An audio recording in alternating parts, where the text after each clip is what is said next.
Bienvenue, c'est un vrai plaisir de vous accueillir ce soir. Donc ici, on organise régulièrement des événements sur les problématiques du bureau. Aujourd'hui, c'est comment concilier l'attractivité et l'optimisation financière. C'est vrai que le bureau a changé et surtout notre relation avec le bureau a changé. On demande plus de flexibilité et beaucoup de chefs d'entreprise nous disent qu'ils ont besoin de créer un lieu qui favorise l'innovation, qui favorise l'interactivité entre les collaborateurs. Et c'est vrai que le bureau est là pour ça, justement, pour créer une culture d'entreprise forte. Voilà. Merci. Merci Stéphane, un grand merci. Donc Stéphane, le CEO de Arch Design. Donc nous sommes ravis d'être au Work Café ce soir. Tout d'abord, laissez-moi me présenter. Donc je suis Catherine Le Yaouank, effectivement le directeur général de la Chambre de commerce britannique en France. Nous aidons les entreprises britanniques à s'implanter en France, mais également les entreprises françaises à aller se développer sur la Grande-Bretagne. Donc Hélène Ouyang, qui travaille et fondatrice en fait de Divo. Merci Catherine. Donc Hélène, je suis designer d'espace de formation. J'ai exercé pendant une dizaine d'années en cabinet de conseil en immobilier d'entreprise. Je suis ensuite partie chez Ubisoft, les éditeurs de jeux vidéo, en tant que directrice de l'immobilier et de l'environnement de travail.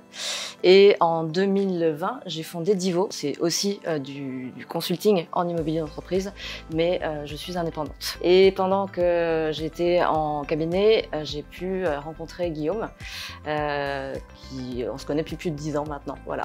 Donc ça fait effectivement 15 ans que je suis dans l'immobilier, un peu comme Hélène. Moi j'ai fondé une société qui s'appelle Officeac.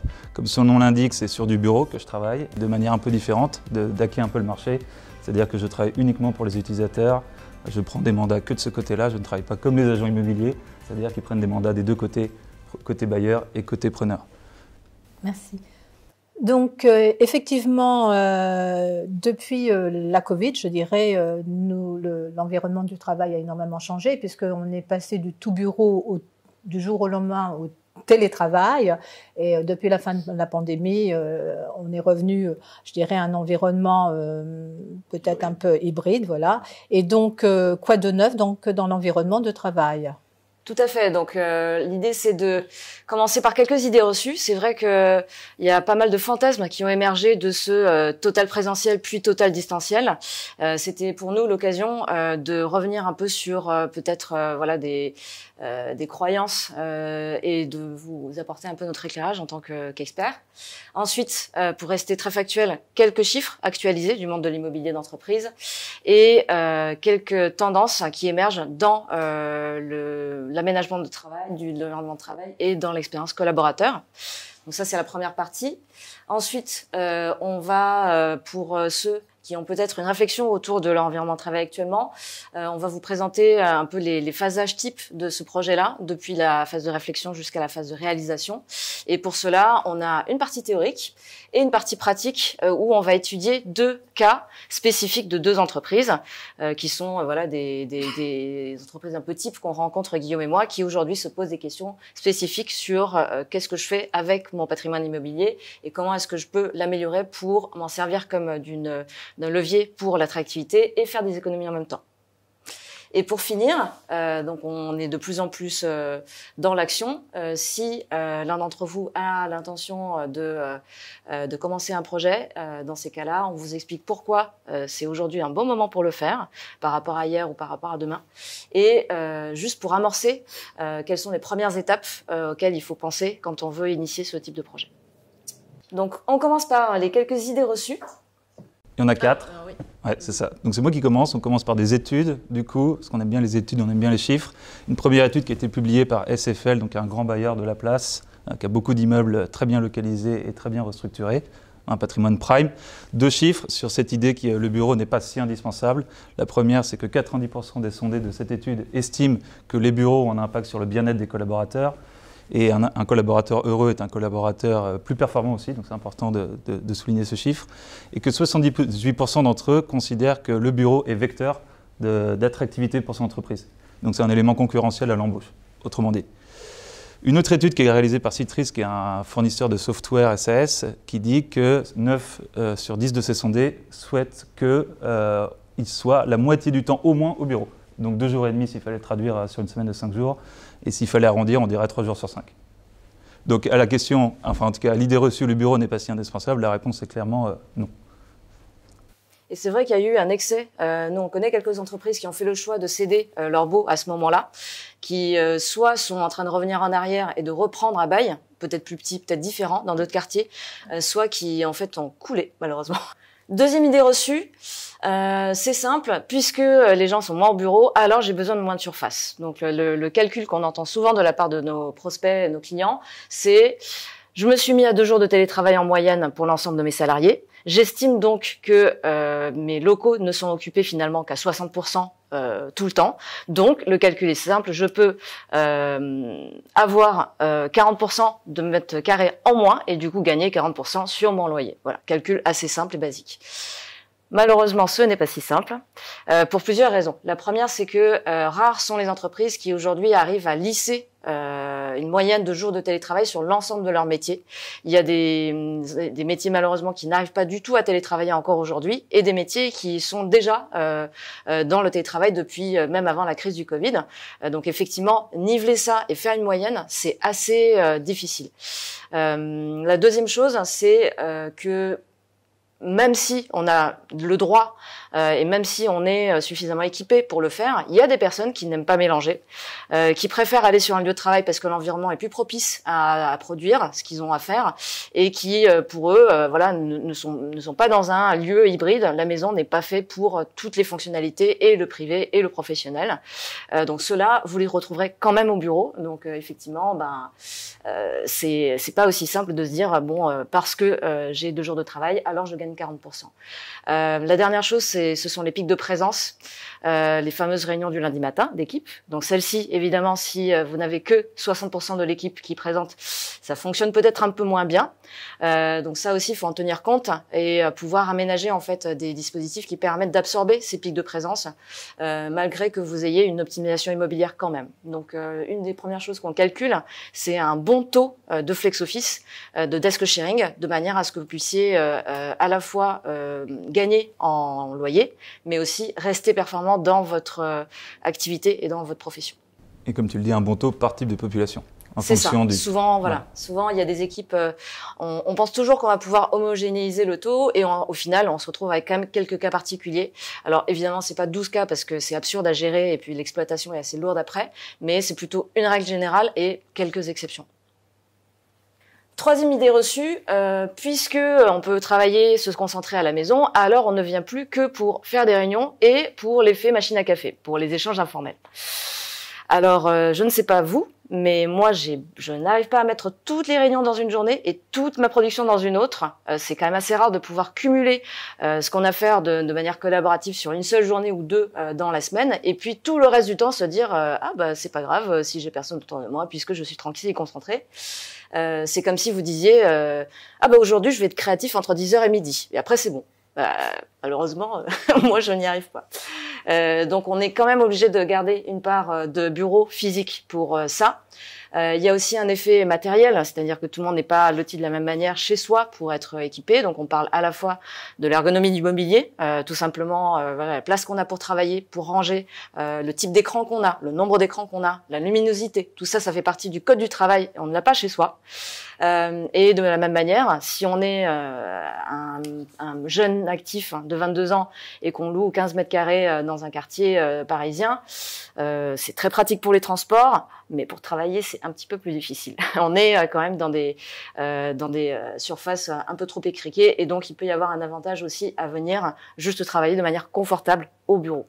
Donc tout ça pour dire que non, on ne pourra pas effacer les postes de travail de l'équation sur l'immobilier non plus. Idée reçue numéro 4, donc les loyers diminuent. Donc là, on est sur une période 2019 à aujourd'hui, donc la période de pré-Covid à aujourd'hui. En fait, la vérité, c'est que les loyers n'ont pas diminué. Il y a une pression haussière qui s'est exercée sur les loyers. En moyenne, en Île-de-France, en tout cas, ils ont croît de 5%.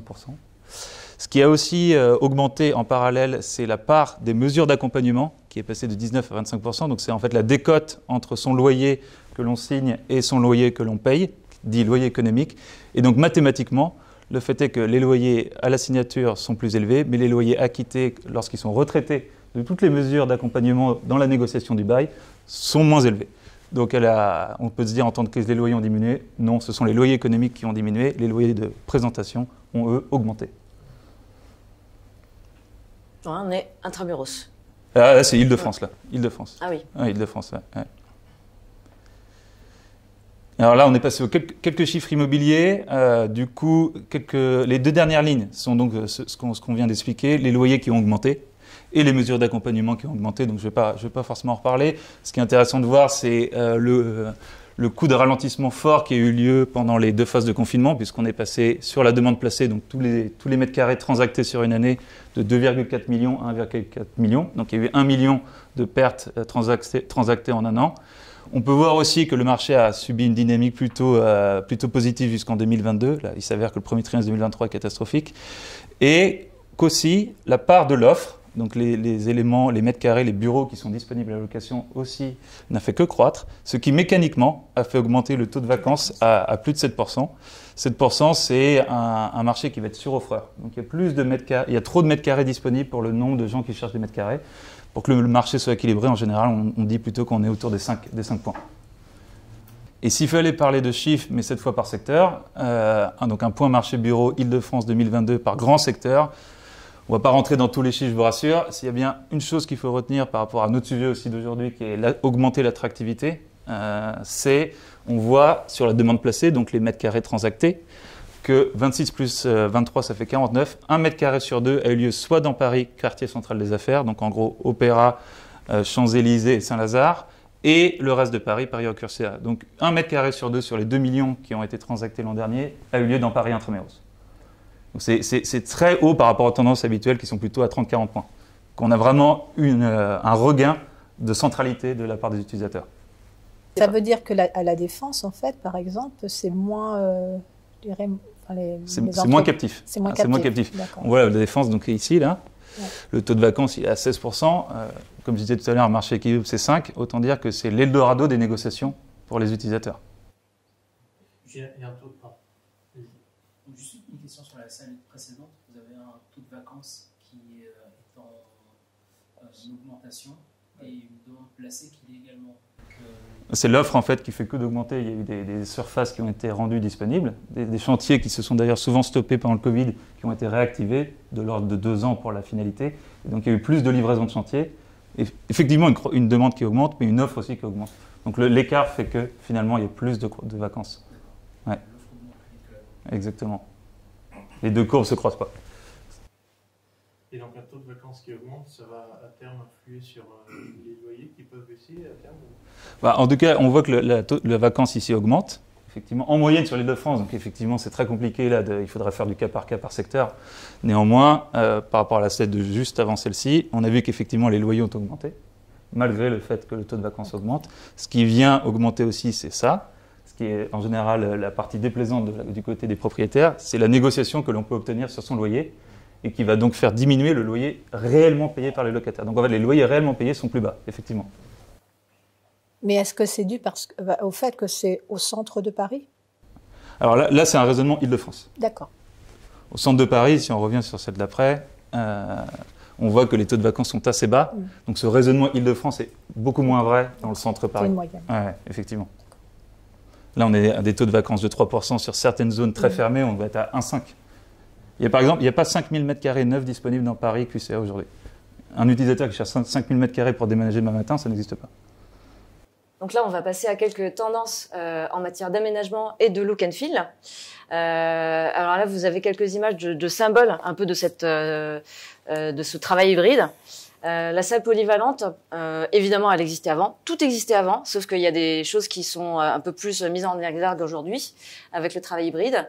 Le fait de ne plus avoir l'ensemble de ses salariés simultanément sur son site, ça crée un besoin d'événements de cohésion. Et donc, en fait, de temps en temps, vous avez des plénières, quelque chose à célébrer. Voilà, des grandes réunions d'équipe qui ont besoin de ces surfaces-là. Par contre, laisser 2 mètres, par exemple, 300 mètres carrés qui ne servent qu'une fois par mois, Bon, en termes de loyer, c'est pas forcément très intelligent. Donc, ce qui se passe, hein, c'est qu'on voit apparaître des lieux qui sont plutôt multifonctionnels, donc qui servent à la fois de cafétéria, de salle de réunion, de salle de repos, etc., qui, par des mécanismes de cloisonnement ou par du mobilier qui soit agencé de manière amovible, se transforment en un quartier entier pour pouvoir faire ces grandes réunions de manière à ce qu'on garde quand même une culture au sein de son site. Le bureau manifeste, donc là, en termes de design, il y a rien de nouveau. Par contre, c'est très important quand on ne vient qu'une fois ou deux au bureau, d'avoir un sentiment d'appartenance qui passe aussi par ce côté look and feel. Donc la mise en avant, pas forcément du logo qu'on plaque partout, ça c'est vraiment très très très basique et pas forcément bienvenu, mais par contre qu'on retrouve l'essence même de ce qui est une marque, ce qui fait l'identité d'un groupe. Conjugué avec voilà du symbolisme, etc., et qu'on va venir en fait appliquer sur plein de soit de la surface, soit du mobilier, etc., sur son site, hein, de manière à ce qu'on garde quand même quelque chose de singulier quand on arrive au sein de ces bureaux. La cabine de travail solo, ça c'est un peu le grand frère de la cabine téléphonique qu'on a tous connue, qui maintenant a déjà fait ses preuves, hein. Donc on parle de ces cabines qui font à peu près un format douche, quoi, 90 sur 90 cm. La différence, c'est que maintenant, on fait un point d'1 heure, de 2 heures dedans. Donc là, la petite cabine de douche, là, elle commence à avoir un peu ses limites. Donc là, on est passé sur du 1,50 m, 2 m² au sol, avec une vraie surface de travail, de quoi mettre un minimum de support si on a besoin de 2 écrans, si on a besoin d'avoir de l'écrit à côté, etc.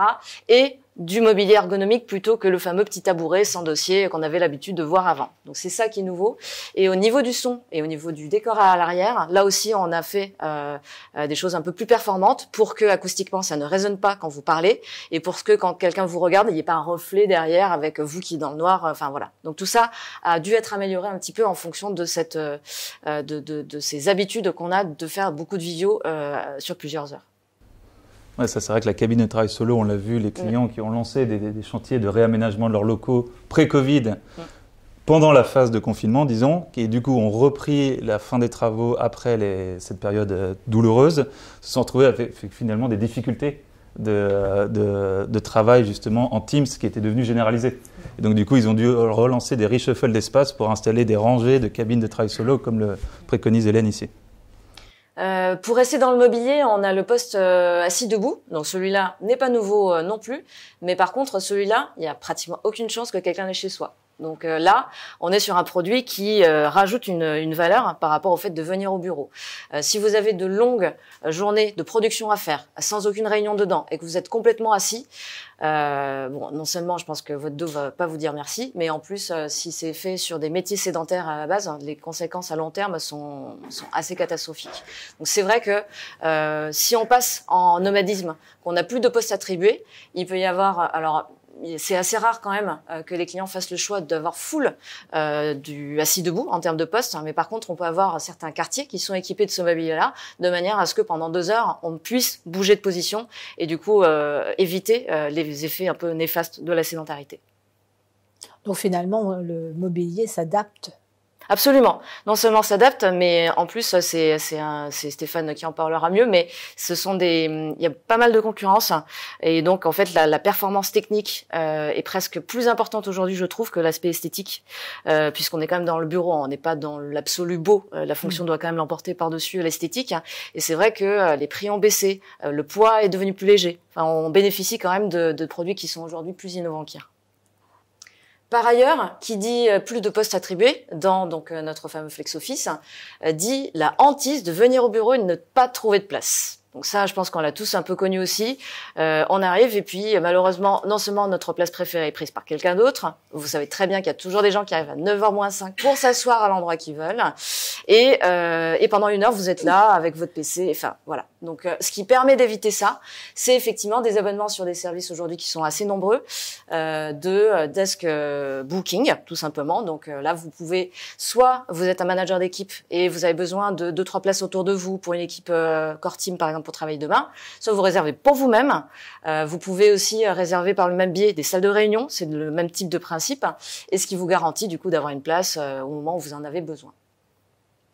On a aussi la montée en en importance de tout ce qui est service aux collaborateurs. Alors moi j'aime bien ce service-là parce que à chaque fois qu'on installe ça, ça marche très bien. Vous faites venir un prestataire qui répare les smartphones cassés une après-midi, le mercredi, c'est la queue. Systématiquement.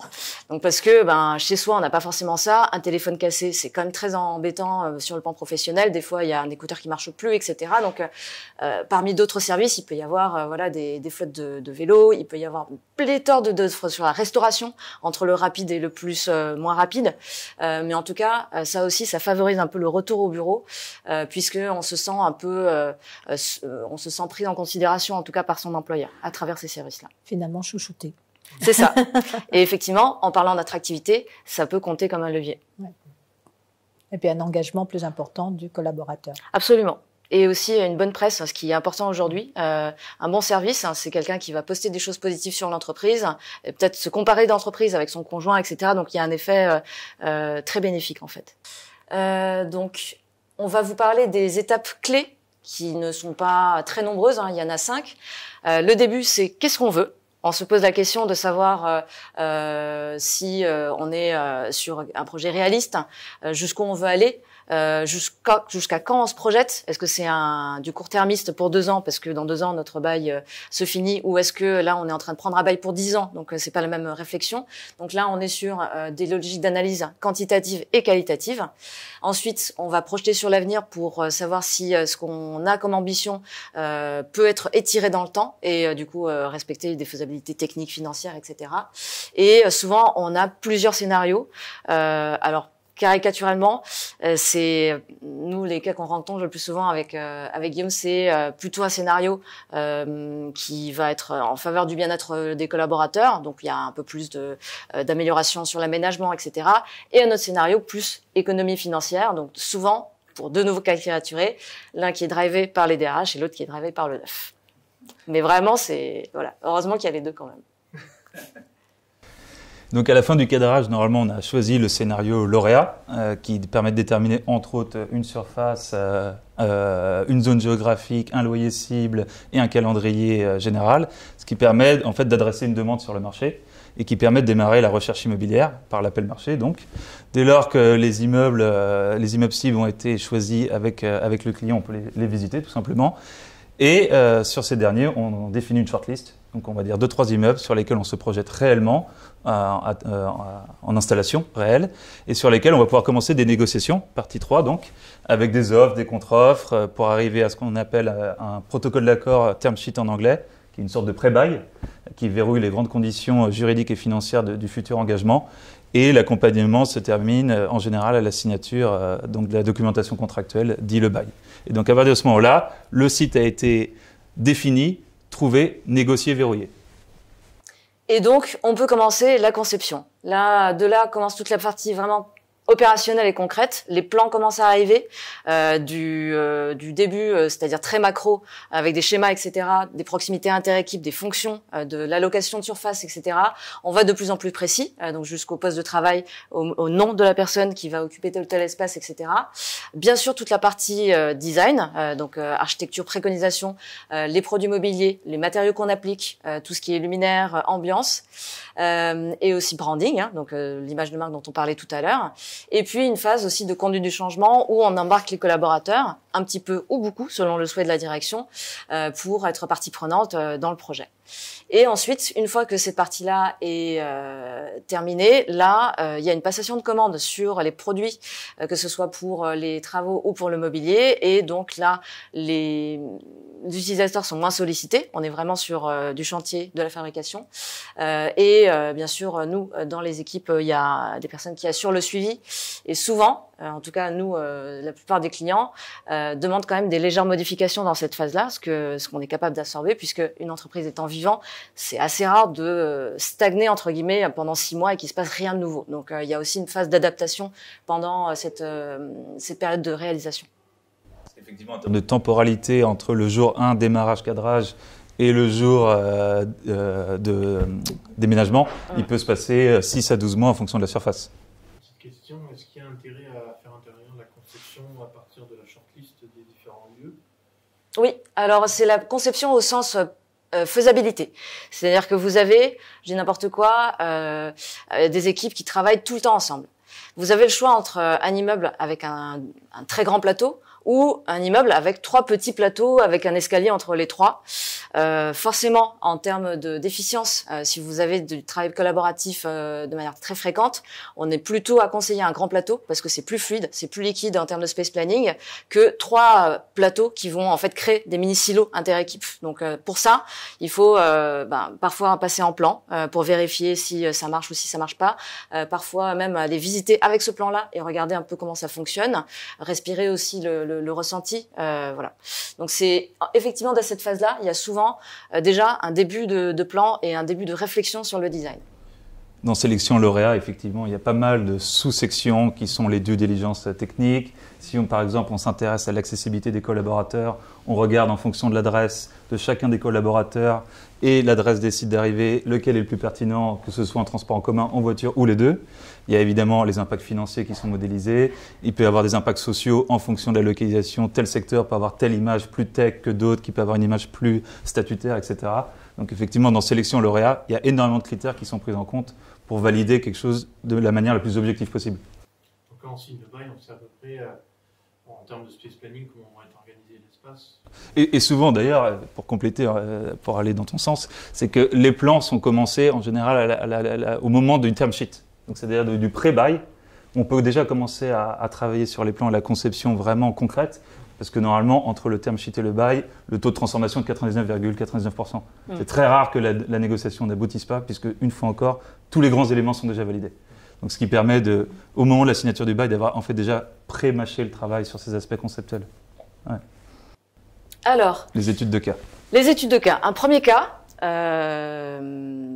je suis une entreprise qui a un site en périphérie de Paris, donc on est sur Courbevoie ou Péri-Défense.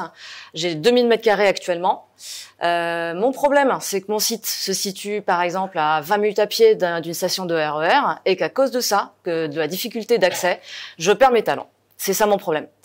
Et il se trouve que dans mon bail, je suis presque arrivée à terme, donc en fait c'est pour moi le moment de choisir si je veux rester ou partir. Donc là je suis dans ce contexte-là de 2000 m², un problème d'attractivité à cause de la non-accessibilité de mon site ou des difficultés. J'ai aussi, puisque voilà, on parle d'attractivité, j'ai aussi un bail qui peut-être a duré 9 ans et pendant 9 ans, j'ai pas fait de travaux majeurs, donc j'ai un site plutôt désuet et plutôt non adapté au nouveau mode de travail. Donc là, je cherche à rentrer dans un environnement qui soit plus proche des standards d'aujourd'hui et je cherche si je peux capter de la valeur humaine avec mon site. Et bien sûr, je veux des économies. Ça... Ce qui revient au titre de la présentation. C'est ça. Donc en 3 objectifs simples, évidemment, une fois encore, il y a plein de sous-parties, mais la première serait donc de définir ce nouvel environnement de travail qui soit plus attractif pour les collaborateurs d'aujourd'hui, mais aussi de demain, tout en identifiant et en négociant un site plus accessible. Donc, et là, on revient aux macro-étapes qu'on a pu voir auparavant, et d'être épaulé dans la conception et la réalisation des travaux du nouvel environnement de travail défini en partie 1. Donc c'est vraiment une sorte de move. En fait, on est sur un projet de déménagement, on a des grands enjeux, on est dans un endroit qui ne nous plaît pas, dans des bureaux qui ne nous conviennent plus, on veut aller dans un endroit plus accessible, dans des bureaux qui nous ressemblent plus. C'est ça. Et d'où aussi, nouveau bail égale mesure d'accompagnement. Donc on revient à ce que disait Guillaume tout à l'heure sur toutes les facilités qui sont aujourd'hui mises en place pour ça et qui peuvent être directement liées par exemple à la prise en charge des travaux par votre bailleur. Exactement. Donc, attractivité, on en a parlé, accessibilité, et pour ça, pour que je puisse avoir des économies de loyer et avoir un site plus accessible, donc potentiellement avec un loyer supérieur, je vais devoir faire du desk sharing puisque je vais devoir louer plus petit. Si on était à ISO effectif, effectivement, il faudrait absolument mettre en place un télétravail pour venir réduire l'empreinte de mètres carrés nécessaire pour pouvoir se payer un endroit plus accessible. Voilà. Et donc, les macro-étapes redéfinies un peu ici. Donc, un travail de programmation, donc définir le nouvel environnement de travail. Qu'est-ce que ça veut dire? En général, quand on va signer des baux sur des surfaces comme celles que l'on considère aujourd'hui, on prend des engagements qui durent au moins 6 années. C'est-à-dire qu'on ne peut pas sortir de son site avant 6 ans. Donc, on va définir les effectifs cibles à 6 ans, de combien de personnes on parle, quelle hypothèse de croissance on met au fil des années, etc., pour avoir une idée du nombre de people qu'on aura à terme. Sur cette population, on va faire, comme l'a indiqué Hélène en préambule, définir un taux de partage en fonction des populations et leur niveau de sédentarité. Et ensuite, on vient dimensionner les espaces connexes, donc les espaces supports, les espaces de réunion, les espaces de rassemblement, etc. Ce qui permet, en fin de page, d'arriver à un total en mètres carrés cohérent et réduit par rapport à ce qu'on a aujourd'hui.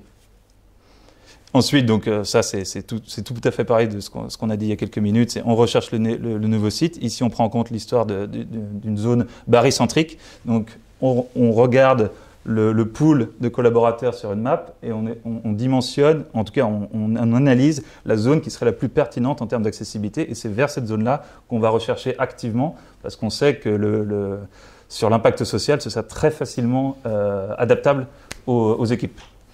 Et ensuite, schéma classique, on lance l'appel du marché, on visite, on accompagne jusqu'à la signature. Et puis Hélène, je te prends la partie, mais on réalise des ateliers participatifs pour les futurs aménagements. Donc c'est un projet de co-construction. On mène les études de conception sur ce site qu'on a négocié auparavant et on lance le chantier jusqu'à sa livraison.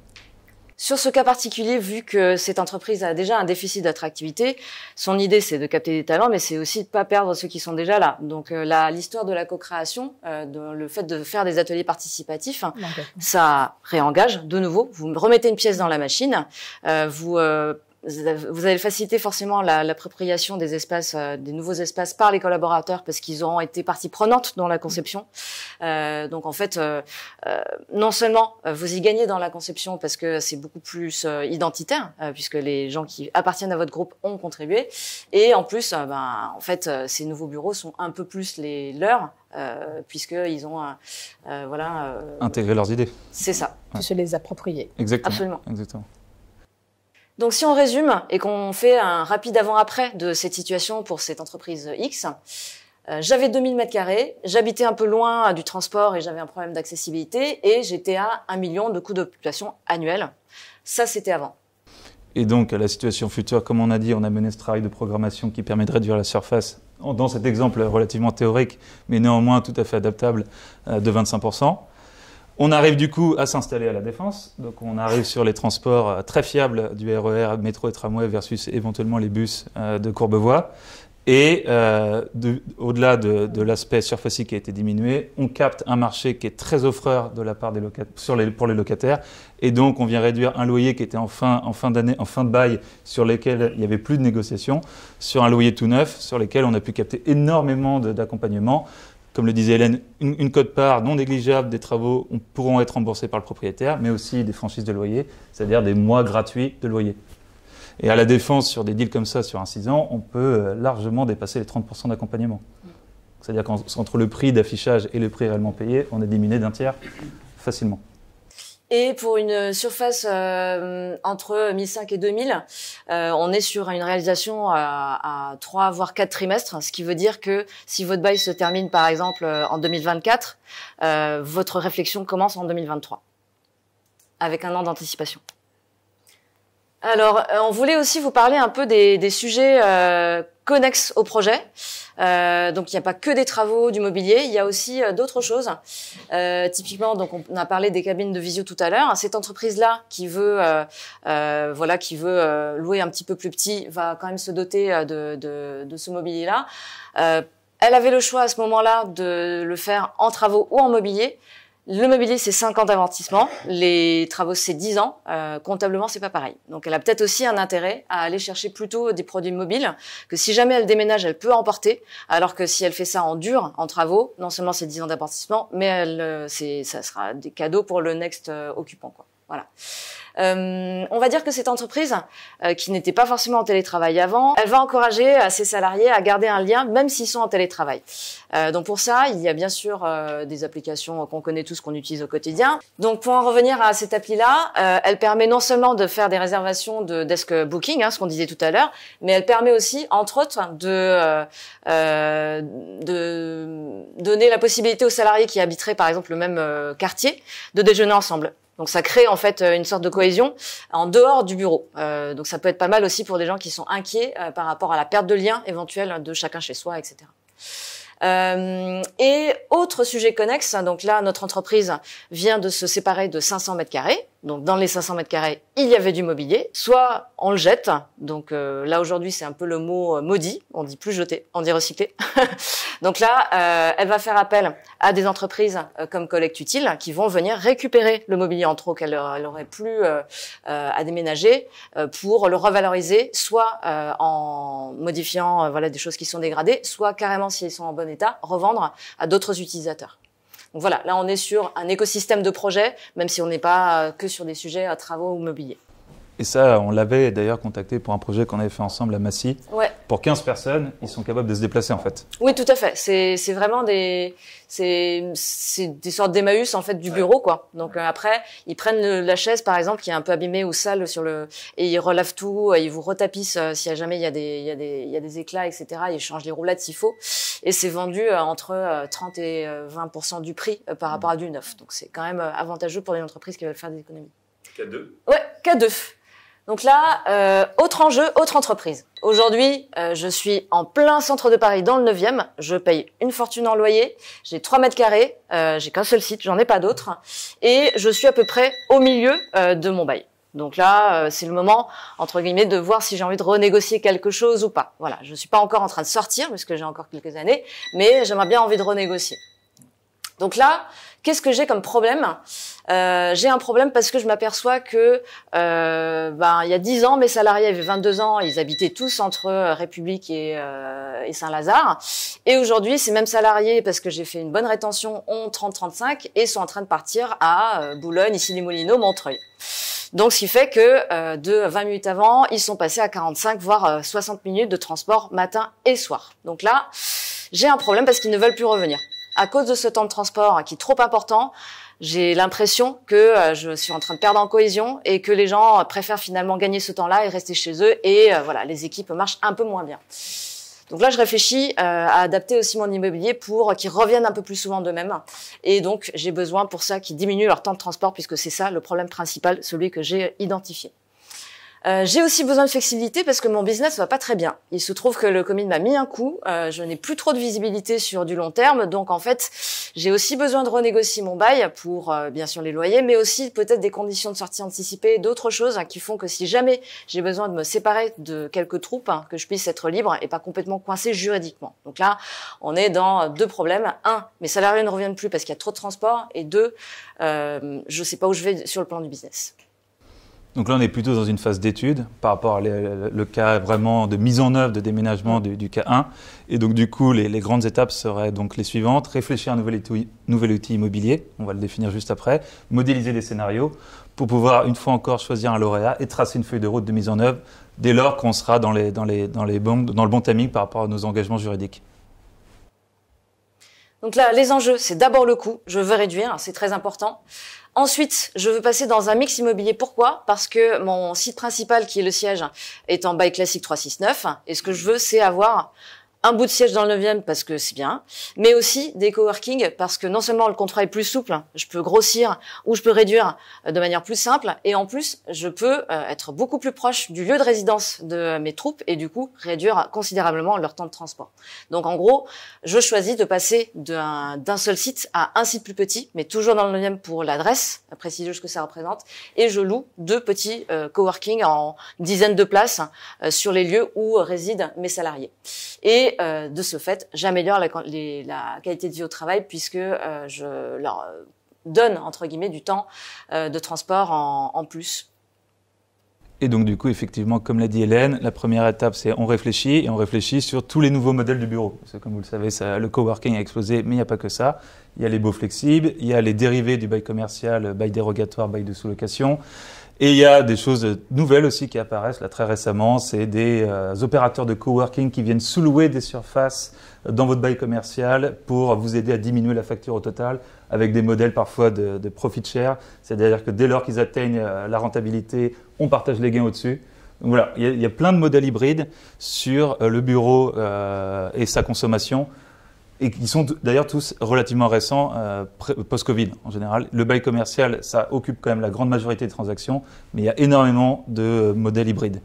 Et donc du coup, quand on s'est posé les bonnes questions, on peut effectivement organiser des visites, voir comment ça marche, parce qu'être en coworking, ce n'est pas du tout pareil que d'être chez soi, bien verrouillé avec son bail commercial, et on adapte à la situation actuelle. Ensuite, on modélise ce que pourraient être les scénarios que l'on a identifiés au-dessus sur les plans juridiques, économiques, accessibilité, puisque là, l'enjeu, c'est accessibilité. Et on définit les besoins pour faire des projections financières. Et à la fin, pour aboutir, vu qu'on est dans une idée plutôt de synthèse et réflexion immobilière, on trace une feuille de route avec les grands jalons de mise en œuvre si jamais elle devait être activée, les points d'alerte et les actions à court terme pour ne rien louper. Voilà, donc là, on a un siège social et 2 bureaux satellites. On aurait pu être un siège social avec une partie sous-louée, un satellite et un précaire. Enfin voilà, tous les scénarios sont possibles. Donc de là, évidemment, là on est sur un projet drivé par à la fois la finance et par la flexibilité. Donc ce qu'on va aller chercher, c'est pas forcément du beau ou du luxueux. On va plutôt voilà garder juste le siège pour le côté prestigieux et baisser et mettre en flex tout le reste. Mais si en fait le personnel et les salariés sont sur plusieurs sites, est-ce que ça ne va pas perdre en cohésion sociale, je dirais en productivité ou C'est un risque. Alors, il y a un plus et un moins. Le plus, c'est que quand ils arrivent au bureau, ils ne sont pas fatigués d'avoir fait 1h30 de trajet parce que il y avait un problème de signalisation dans le métro, etc. Donc, on va dire que pour ça, ils sont un peu plus confortables.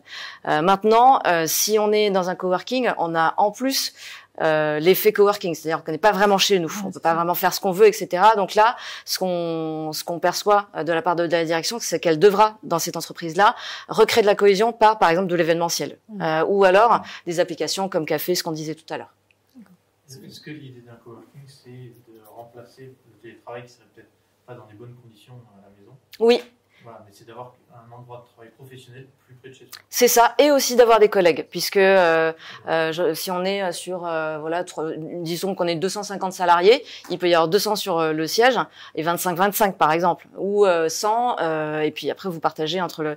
Mais la souplesse du coworking, c'est que si un jour on se dit le business va pas très bien, mais en fait j'ai quand même besoin d'avoir des populations actives, on peut aussi faire le choix de louer des places pour, par exemple, des indépendants qui viennent voilà renforcer des équipes au partout, etc. Ouais.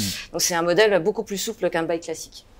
Donc le fameux avant-après, j'avais 3000 m² avec un seul site en plein milieu de Paris et je payais 2 millions de coûts d'occupation annuels. Et là, ce qu'on se dit, c'est qu'on ferait une libération partielle de la surface de l'immeuble dit flagship. Donc là, dans l'exemple cité, on enlève un tiers des surfaces qu'on pourrait venir compenser par une renégociation sur le bail avec une durée d'engagement plus lointaine. Et on prendrait 2 sites de coworking dans l'idée de réduire les temps d'accès avec l'exemple d'Hélène, ici les Moulineaux et Montreuil. Donc 2 sites tampons, disons, de 15 people sur ces 2 périphéries, puisque c'est là qu'on a identifié que nos collaborateurs se sont installés. Et la somme des deux permettrait, théoriquement, de réduire le coût d'occupation à 1,5 million et donc d'engendrer des économies qui étaient le deuxième enjeu du projet. Voilà. Et comme là, on est dans un cas où on ne fait que des études, on se prend 2 ou 3 mois pour vraiment faire tous les scénarios avant d'en choisir un. Dans l'écosystème de ce projet-là, on est sur un thème, évidemment, se rapprocher du domicile des personnes. Donc, un des services que pourrait fournir cette entreprise-là, c'est d'offrir des facilités de mobilité douce. Donc, typiquement, une flotte de vélos ou des mesures de compensation financière pour l'achat d'un véhicule voilà, qui soit motorisé, trottinette, etc. Donc ça peut faire partie du projet, de manière à ce qu'on reste dans une même logique. Donc, je te mets à disposition une place qui n'est pas très loin de chez toi, et en plus, pour y aller, je te donne un vélo. L'office branding, donc comme ce qu'on disait tout à l'heure, on est dans un coworking, c'est pas tout à fait chez nous. Donc là, il y a une petite réflexion à mener sur comment est-ce qu'on accroche l'image de marque sur quelque chose qui n'est pas exactement notre territoire à la base. Et puis, ce que tu disais, Catherine, les grands événements. Donc là, le conseil, ça serait plutôt de faire un calendrier des événements en se disant, voilà, on sait que sur cette année à venir, il va y avoir un événement par mois. On sera ici. Est-ce que ça se passe au siège ou ça peut se passer ailleurs? Ça peut être, voilà, on va tous ensemble quelque part. Mais en tout cas, on sait que le calendrier sera ponctué de ces événements où on va retrouver tous nos collègues. Par rapport à l'idée reçue, on peut faire avec moins de mètres carrés. Il y a des cas où ça arrive quand même. Oui, ouais. Oui, il y a des cas, surtout en ce moment.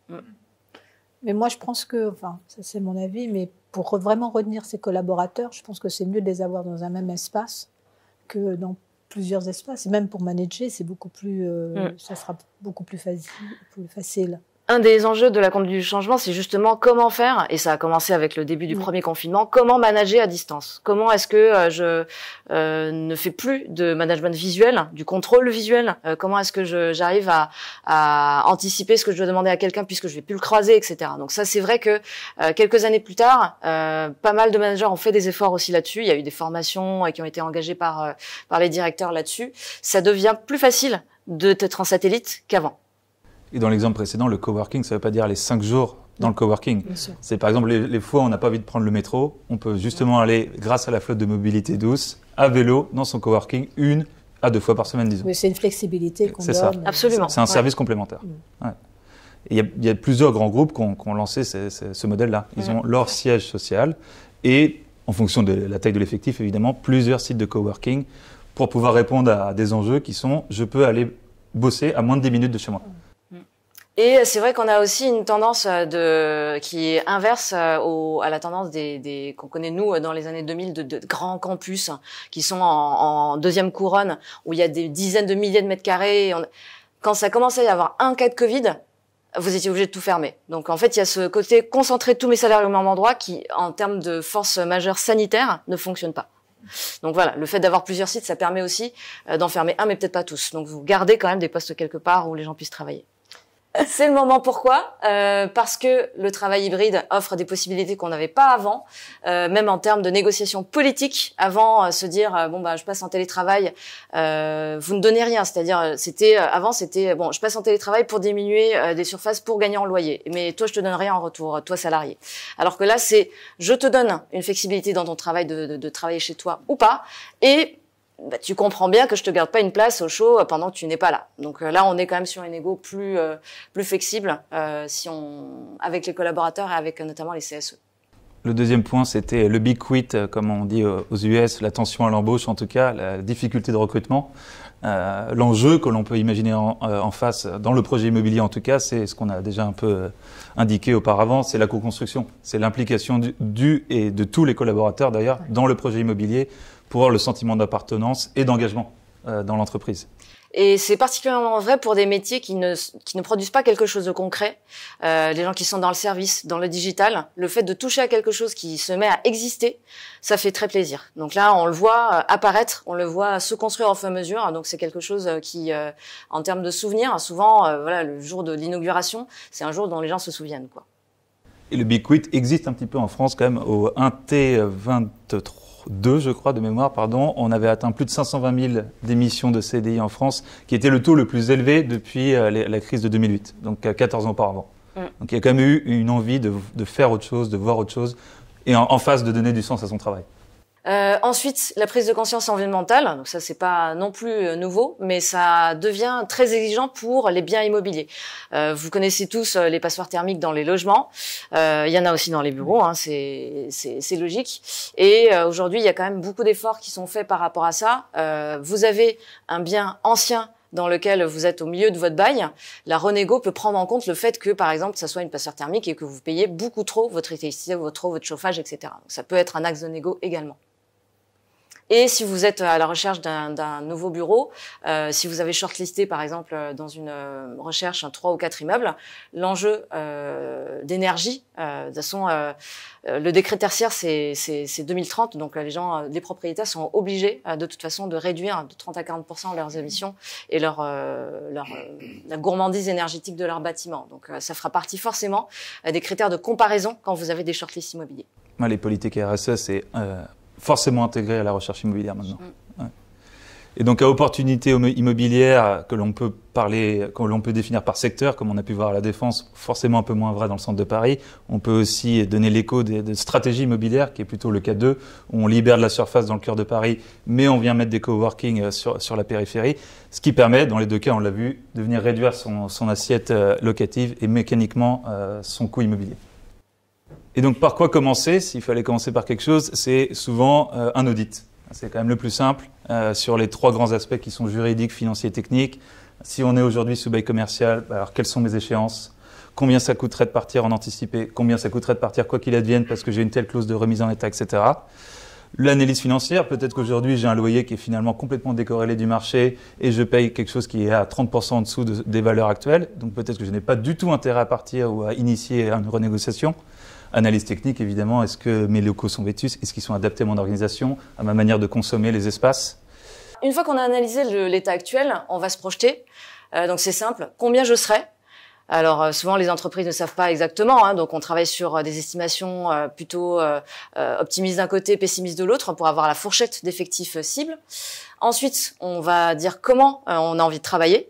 Donc, est-ce qu'on a envie que ce soit très transverse? Au contraire, on a envie de garder des bureaux attribués nominativement parce que c'est important pour les salariés. Donc, dans ces cas-là, on va changer de secteur, etc. Donc, comment on a envie finalement de consommer ces locaux?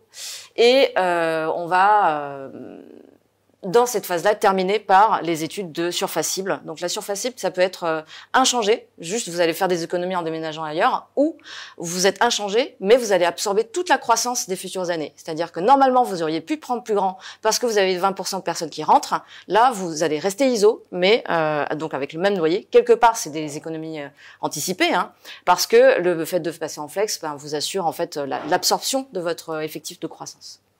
Donc là, voilà, ça, on est sur du horizon 3 ans, 5 ans, c'est rarement 10 ans. Les clients, enfin personne, aucune entreprise peut vraiment se projeter à 10 ans. Donc voilà, on fait plutôt des scénarios à 3-5.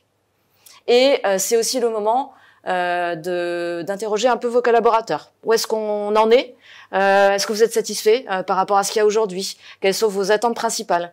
Qu'est-ce que vous aimez qu'il faut absolument garder dans le nouveau site ou dans la dans le réaménagement du site actuel? Qu'est-ce que vous n'aimez pas du tout et qu'il faut absolument changer? Ça vous permet en fait d'avoir une liste qui soit priorisée et donc d'après plus facilement y appliquer aussi des conditions financières. Parce que 70% des gens vous ont dit que ça c'était vraiment problématique. Au hasard, la clim. J'ai toujours trop chaud, j'ai toujours trop froid. Bon, vous savez que là-dessus, le prochain site que vous allez avoir, va falloir régler ça. En fait, ce que je m'aperçois, nous, on est dans un endroit, rue 22 rue de Londres. Vous remarquerez que c'est, pour une chambre de commerce britannique, c'est quand même très bien. Et effectivement, ils ont, la société d'expertise comptable, ils ont du flex office. Ils ont une population qui a une moyenne d'âge 30 ans. Mais on s'aperçoit très vite qu'en fait, même avec le flex office, les gens aiment bien aller à leur bureau, retrouver leur place. Donc, en même temps, on veut être movible, on va dire, mais en même temps, les gens aiment bien avoir leur périmètre. Voilà, exactement. Ouais. En fait, il y a cette notion en urbanisme qui s'appelle la ville du quart d'heure. Donc, ça consiste, c'est souvent les villes moyennes en fait qui aiment bien cette politique-là. Ça consiste à dire, de là où j'habite, je trouve tout ce que j'ai besoin d'avoir à moins d'un quart d'heure. Et en fait, on a un peu cet effet-là aussi dans les grands open space des sociétés avec des campus notamment. Il faut qu'on trouve tout, mais à moins de 15 pas, par exemple, voilà, des choses comme ça. Pour des gens qui sont très hiérarchiques, il faut que mon patron soit pas là, parce qu'à chaque fois, il faut que je lui demande un avis, une approbation, quelque chose. Pour des gens qui, par exemple, prennent pas mal de café ou des pauses parce qu'ils échangent de manière informelle, faut pas que le truc soit sur un niveau où je prends l'ascenseur pendant 10 ans pour aller prendre un café. Voilà. Et après, on peut jouer l'inverse, c'est-à-dire, typiquement, si on a des logiques éco-responsables et qu'on veut arrêter de faire jeter des papiers par des gens, vous mettez la poubelle à 15 km. Vous êtes sûr que là, voilà, c'est donc il y a cette notion de proximité qu'il faut. En fait, on part toujours du collaborateur et on essaie de dessiner les fonctions de manière un peu concentrique. Voilà. Après, ce qui fonctionne bien dans les gens qui veulent retrouver un périmètre sécurisant, c'est de faire par territoire d'équipe. Du coup, on va mettre du flex office, mais pour l'équipe finance. On va mettre du flex office, mais pour l'équipe RH. Et donc, du coup, à la fin, on se retrouve toujours à peu près dans la même zone. Et donc, voilà, on a ces marques finalement. Ça marche assez bien, ça. C'est vrai aussi pour la notion de territoire quand on veut décorer. Quand j'étais chez Ubisoft, les équipes qui travaillaient sur les lapins crétins, on poussait la porte, ils étaient en flex, hein, mais c'était l'univers du lapin crétin. Il y avait d'autres équipes qui travaillaient sur d'autres jeux. Alors tout le monde n'est pas dans un branding assez fort, mais c'est vrai que la notion de territoire permet aussi de s'approprier plus facilement son quartier finalement. Ouais, sa zone. Ouais. Et puis de se rassurer en fait, parce que c'est une zone de confort finalement. C'est ça. Ouais, c'est ça. Mais il n'est pas rare d'avoir des gens en flex office qui ont dans leur casier la photo des enfants, ils la sortent, ils la redéposent à chaque fois sur le bureau, même si c'est pas le même que la veille. Est-ce qu'il y a des questions? Avec le déploiement du télétravail, on a quand même souvent la remarque et la sensation d'avoir des bureaux vides. Est-ce que du coup de réduire les mètres carrés, c'est une bonne solution pour densifier et avoir un peu plus un sentiment d'énergie dans le bureau? Ouais, ça c'est le même réflexe qu'on a quand vous faites des réunions à deux dans une salle de 18, grande salle de réunion. C'est pas le même effet en fait. Donc là, il y a deux solutions. Soit effectivement on diminue parce qu'on s'aperçoit que c'est la partie audit dont on parlait tout à l'heure. Vous faites un petit passage toutes les 2 heures ou 2 fois par jour et vous regardez l'occupation réelle de vos espaces. Vous vous rendez compte que c'est vide de manière assez permanente et il n'y a pas d'effet saisonnier par exemple sur la semaine, etc. Si c'est ça, oui, il y a une réduction qui est évidente parce que vous avez du factuel à mettre en place. Il peut y avoir aussi pour des gens qui ont par exemple plusieurs immeubles ou plusieurs étages, des fermetures par exemple pour l'été. Ça se fait notamment pour des économies d'énergie. On sait que il y a un peu moins de monde à ce moment-là, mais peut-être après on va gagner un dossier et rappeler 500 personnes en plus. Mais donc du coup on peut pas céder les surfaces parce qu'il y a une fluctuation sur les effectifs. Mais par contre on peut fermer des étages entiers, donc arrêter de consommer de l'électricité, du chauffage, etc. Et le jour où on a besoin, réouvrir. Et en fait, ce qui s'est passé post-Covid, donc on a vu dans les renégociations principalement, mais même sur les prises à bail, les déménagements, en gros, une réduction de voilure de 30%. Voilà, de moyenne générale, c'est 30%. Parce qu'en fait, la grande moyenne, c'est 2 jours de télétravail. On a dit que ça pouvait pas être 40%, parce que mathématiquement, ça fonctionne pas. Et en fait, le grand chiffre derrière, c'est 30%. Voilà, c'est une diminution de 30%. Et pour rebondir sur ce que disait Hélène sur fermer les étages, ça peut être aussi fermé dans la semaine. Il y a de plus en plus de boîtes qui ferment le vendredi. Et plus personne vient au bureau, on le sait déjà, pourquoi garder les bureaux ouverts quand on les ferme? On pourrait imaginer demain un autre usage d'ailleurs de ces bureaux le vendredi. Tout à fait. Si vraiment la fameuse semaine de 4 jours dont on parle beaucoup se généralise, il va y avoir en fait des gens qui vont vouloir exploiter cette vacance-là qui est juste d'une journée pour éventuellement faire même si on passe à 4, il reste 3 jours. Il peut y avoir des fonctions plutôt proches du week-end, donc du divertissement, des choses comme ça qui peuvent s'imaginer dans les locaux à partir du vendredi. Donc on n'a pas fini de transformer le bureau. C'est le fameux de l'histoire. Merci à tous et bonne soirée. Merci. Merci. Merci beaucoup.